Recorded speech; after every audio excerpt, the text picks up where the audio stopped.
Hey everybody, this is NickStar, and this is part 2 of emergency situations and, kind of loving your neighbor as yourself. Now, I'm going to do another type of video in the future, at least I plan to, about loving, thy neighbor as thyself, the second great commandment, and the first great commandment being, love God with all your heart, your mind, your strength, your soul, if I have it correct. And then the second is like it, to love thy neighbor as thyself. But I'm kind of combining this with that, and also more to the point, emergency situations and doing the right thing. So I'll name it once I upload the video and everything. It's just for right now, it's kind of that. So getting back to emergency situations, if you see someone in trouble and you can help, then help in any way that you can, in the right way. Now consider your own safety, because basically, what if you're trying to help them and you end up hurting yourself or end up putting yourself in a precarious situation? You might not be able to help them, if basically you end up hurting yourself. So just remember to look at your environment, make sure it's safe before you help.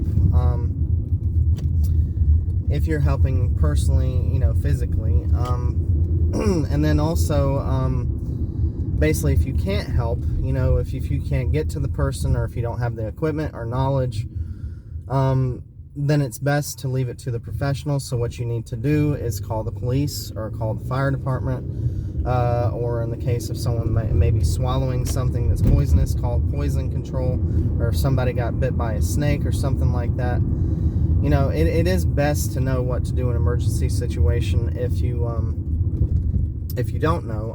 So I would say study up on it. And for me, I need to do more study on things like that too, to have a full repertoire of information at my disposal. So if I end up in a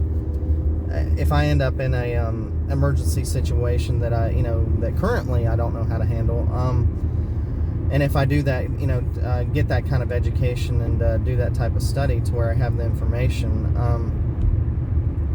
then if I encounter another emergency situation that I previously wouldn't have known how to handle, well, now I can handle it, because I know what to do. A couple of years ago, if I have it correct, or last year, sorry. So much happens in so little time sometimes, but yeah, I think it was last year. I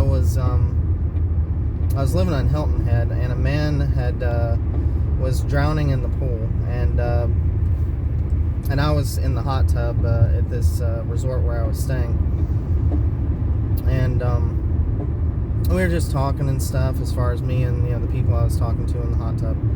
And on the other side, there was a man drowning in the pool. So somebody came and got us, and I won't, well, let's just say it like that. It could have gone better, but we were alerted, and we went over, and the guy I was talking to was a lifeguard, so he jumped in, got the guy, and he was taking a little long, so I jumped in after him, and so basically they brought him to the surface. His wife was kind of a little grievous, or actually, sorry, a lot grievous, and a lot hysterical. Sorry, let's just say grievous, hysterical, and she was on top of him, basically crying and stuff like that. And my first instinct was, I think the right one, that we had to do something, because this guy was like dying, and we had to revive him, if we could. And so in that situation, I told her, just please, we got to do something. So I kind of moved her to the side, or asked her to get to the side. I don't remember exactly how that went down, but I know that then me and the guy who I was saying was a lifeguard, who initially jumped in after the guy and brought him to the surface, his wife, if I have it correct, was a nurse, and she helped me with the CPR process and everything. And I was doing chest compressions, she was doing breathing, and then we reversed, and I was doing breathing, and she was doing chest compressions. And this was in the meat of, well, not exactly in the meat, but, it would have been 2021, around May 2021. And so coronavirus was, is still a big scare. Not a lot of people knew. But me personally, I'm more concerned about that man living than, what we now know has been an inflated and mostly fictitious presentation of the whole coronavirus situation. If you look at the numbers, and you look at the evidence, and you look at people not dropping like flies, and you look, well, there's a lot more information on that I can go over at a later time. But just know that my first concern was that we save that man's life. That basically, if we could revive him, that's what I wanted. And I didn't know all what to do, but I knew somewhat how to do CPR, and it had been years since I had taken a course and been certified. But we started doing, CPR, and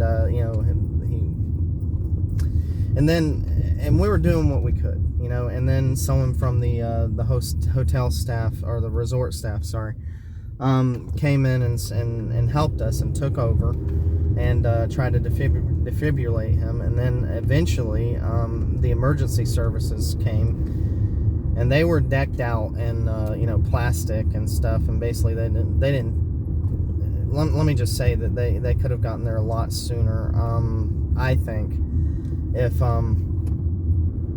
they didn't have to deck themselves out in complete plastic. I mean, they were just, it was like they were treating it as a biohazard, and this man was dying, and I'm not trying to boast in any way about our response, but in an emergency situation, you have to treat it like an emergency. You have to act as quickly as you can, because I know if I was dying and I needed reviving, I would want someone to act as quickly as they could to revive me, because the more time that goes by before revival, if you can even revive them, is, well, yes, less will be the likelihood that they can actually be revived, and then more damage to the brain and things like that. Now, at the end of things, they finally did get a heartbeat from him, but it was actually after about the 19th or 20th minute. And there was a little bit of hysteria going on and stuff as far as his family and stuff like that, and we were just trying to revive him, and we did about the best we could, and it does stay with me. But the thing is he was brought to the hospital, or, well, before he was brought to the hospital, they were able to get a slight heartbeat, and then brought him to the hospital and everything like that. And I was absolutely certain that he was meant to be alive. But, some things like that are out of our hands. That, he was also foaming at the mouth when we were giving him CPR and mouth to mouth. So it was awkward, to say the least. It was, but we did what we could. And, but then I found out later that, he had died. So I know that he, as much as I know about, God's plan, that, that he has his reasons. And as much as I didn't think that it was that man's time to die, apparently it was. And so we did what we could, but we acted as quickly as we could. And that's the very point, is when there's an emergency situation, you act as quickly as you can, and because sometimes you just don't have time to waste, sometimes you just have to do the right thing, so it doesn't get worse. And sorry, I'm having trouble finding an address. And it's weird, it should be right here. I don't know what's going on. Maybe I just don't see the address. It's awful strange. And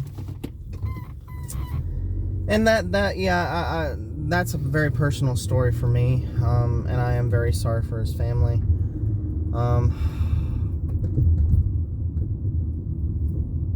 And because, like I said, I wanted him to live, and